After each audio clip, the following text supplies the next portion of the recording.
Welcome to story time here on The Aftermath. Today, sit back and hear the tale of a decimal point named Dot. Dot was a loving decimal point who really enjoyed taking their home inside the divisor part of a division problem. So here we see Dot inside that divisor part of the division problem, and Dot had a neighbor that lived inside the dividend. Well, Dot just simply loved living in the divisor, but one day a rain cloud came, and all these raindrops were pouring down out of that rain cloud. And wouldn't you know it, Dot was getting soaking wet, and she really hated that.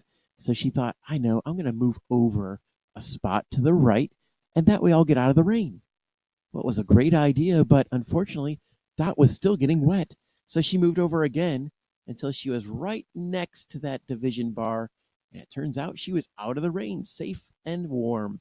Well, it turns out also that the dot inside the dividend was a big, giant copycat and wanted to do everything that Dot did. So when they saw Dot move 2 times to the right, they moved 2 times to the right and had a big, giant housewarming party there with a big, giant helium balloon that floated them up above the division bar.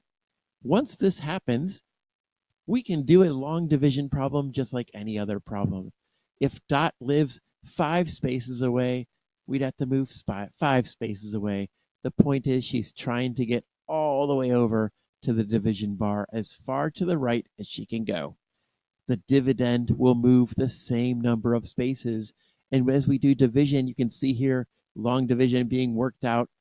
That decimal point in our quotient is going to stay there and give us the correct answer. I hope you enjoyed the tale of Dot, and hopefully this will help you remember how to move the decimals when you are dividing with decimals.